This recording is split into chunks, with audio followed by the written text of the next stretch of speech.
Hey guys, I hope everybody's taking care and being blessed today. Today's video is going to be something just a little different. It's going to be quick. It's going to be easy. This is to show you how to get rid of lint. If you guys follow me, you know I had problems with lint. It has nothing to do with not wearing a headscarf. I wear a headscarf every night. This is for that lint that's embedded that you can't use no brush. You can't use no comb, no apple cider vinegar, no bath, lock bath. That's what this is. It's that embedded lint. And it might not only be lint. I have found that it could be if you use water and oil. My hair, I didn't know when I first started, my hair does not do well when my hair is wet and then I put my oil. I find when I do that, that's when I get like a little oil and water buildup, like right from here to there. And I know it's got to be that because I don't use anything else on my hair. A lot of people saying, well, make sure you wear your headscarf. It's nothing to do with the headscarf. Some people just unfortunately have that buildup with lint as well as product buildup. I don't want to dye my hair because it's not like all over my hair, like at all. Maybe if it was like all in my hair, I will dye my hair. But what I'm going to do is I'm actually going to show you guys how you can be able to use a permanent marker.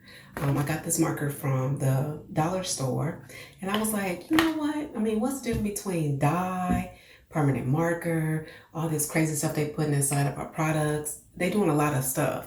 So, and then the thing about it is, it's not like I'm putting it like actually in my scalp. My buildup is in the back. It starts in the back and it came from, like I said, it could have been from the water and oil because my hair did not mix well. And I can tell it's kind of when I first started. When I finally learned about it, I took actions into my own hand and stopped doing it. So again, sometimes you guys, when you wet your hair and you oil your hair, as soon as it's wet, it can have a water and oil buildup. I love water and oil, but I like to put it on my hair when it is completely dry. Because what I used to do is I shampoo it and I'll oil it afterwards, and that's when I find that product. So I'm just going to show you guys, like I said, it's only on my last row of locks. Wherever it is, use it there. You do not have to dye all your whole hair just because you have a little lint and oil or water buildup. This happens to the best of us. I don't care what products you use because I use nothing but aloe vera gel. But sometimes you do get lint. Lint also comes from when you don't retwist often, when you don't touch your hair. Make sure you always go through your hair, just how I got it up. Make sure you go through it and you touching it and you feeling it and you looking at it, making sure there's no lint in it. If your locks are mature, you can also take a brush and you can be able to brush your locks. Before I shampoo my hair, I always brush my locks now. I find that helps with lint. And like I said, lint is inevitable. It's going to happen. It's going to happen. You're going to get it in there. I don't care what you do. Wearing headscarves, you can do that if you want to. But eventually, once you get out in the elements, that's where all the lint. And you'll be amazed, especially if you have an animal or just in lint in general. And like I said, water and oil. Try that. So what we're going to do, guys, is we're going to use that black marker. And try it on one lock. See how it goes.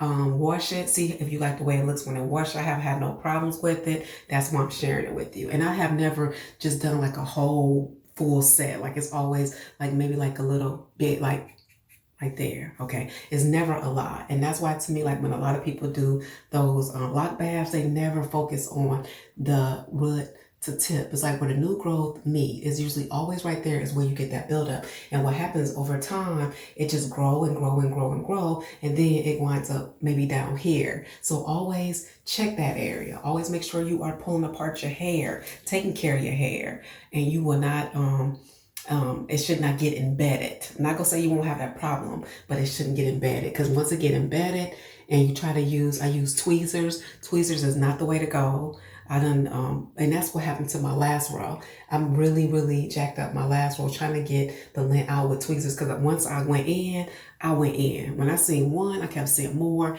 and it just messed up the integrity of my locks. Thank God I know how to fix my locks. I fixed them with the crochet hook. But again, just wanted to show you guys, if you have some lint, just really focus on that area. You do not have to do the whole thing. And if you want to dye it, you can dye it too. If it's a whole bunch, but it's really always in the back. So always make sure you are taking a look at that back area.